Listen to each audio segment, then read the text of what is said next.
नमस्कार। हिंदी की पाठशाला यूट्यूब चैनल में आप सबों का स्वागत है।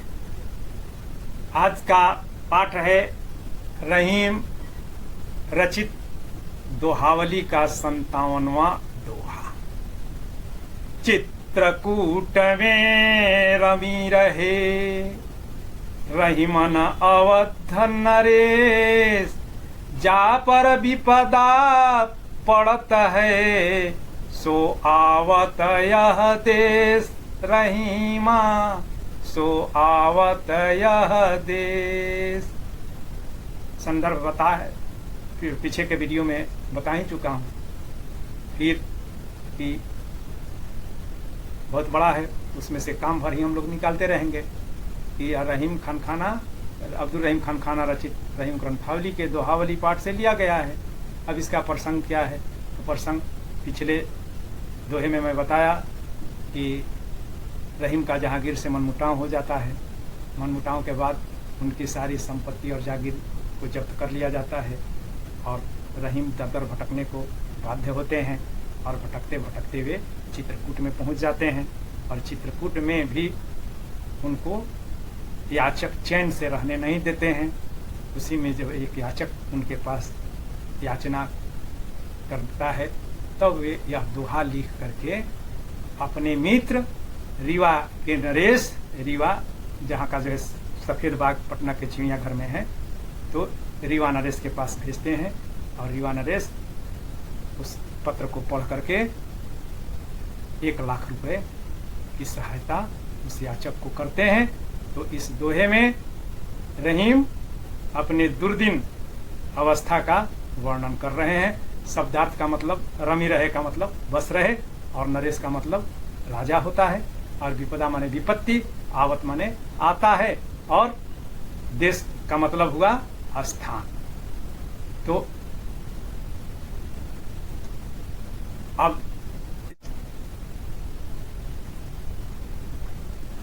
रहीम कहते हैं कि यह चित्रकूट है। यह देश जो है क्या है, कौन सा देश है?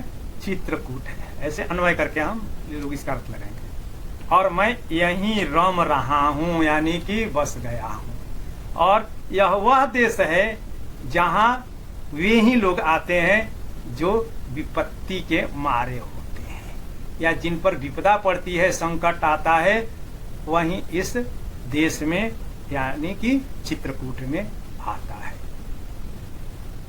चित्रकूट में अवध नरेश भी आए हैं, क्योंकि उन पर भी विपत्ति आई थी कि उनको मंथरा के षड्यंत्र के कारण और देवताओं की मिली भगत के कारण वनवास झेलना पड़ा। और उस वनवास का प्रथम पड़ाव चित्रकूट ही था। और उसके बाद वो सिर्फ वहीं तक नहीं, उनके भाई भरत भी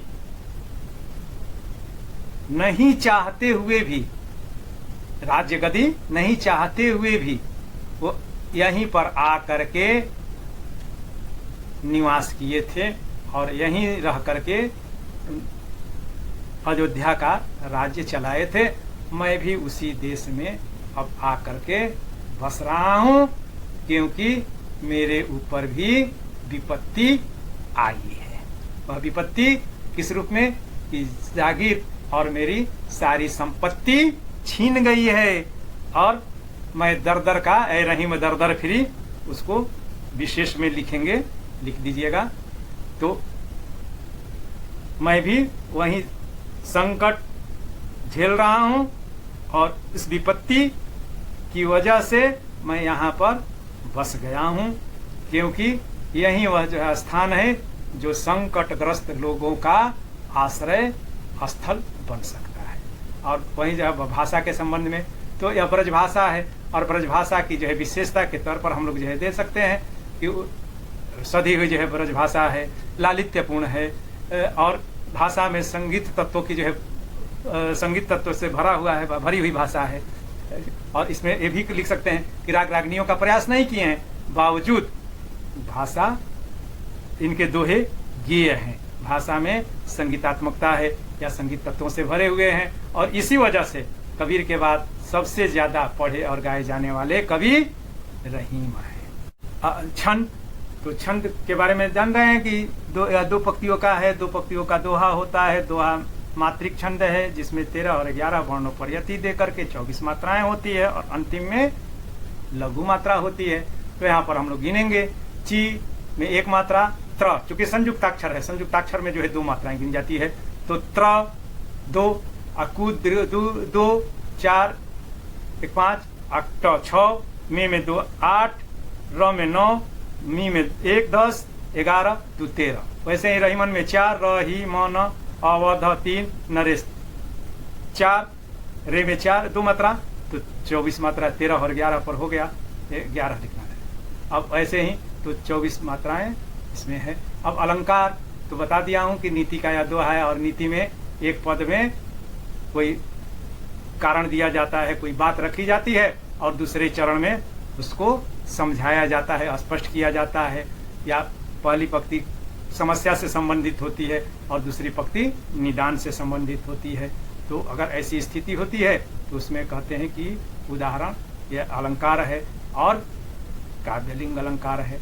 अंत में तुकबंदी है तो तुकबंदी तो अंत्यानुप्रास है और वर्णों की आवृत्ति होती है तो छेकानुप्रास। यहाँ पर र और र की जो है दो र की आवृत्ति हुई है इसलिए छेकानुप्रास अलंकार है। और विशेष में पहले बताया कि दोहा किनकी देन है, सीधों की देन है, मगर उसको लोकप्रिय बनाने का काम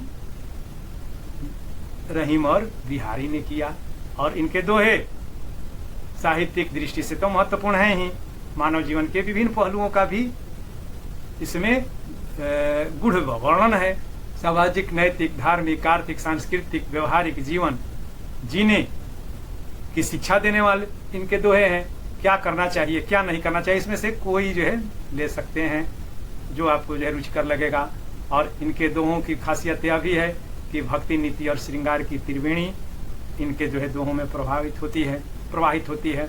और फिर ये चारों तरफ कहीं भी रहीम का दोहा आए, और रहीम का ही नहीं, बिहारी लाल के दोहे में इसको चपका सकते हैं कि इतने कम शब्दों में गूढ़ भावों को व्यक्त करने की क्षमता रहीम में अभूतपूर्व है। और ऐसा ही जो है प्रयास आगे चल करके बिहारी सतसई ने किया।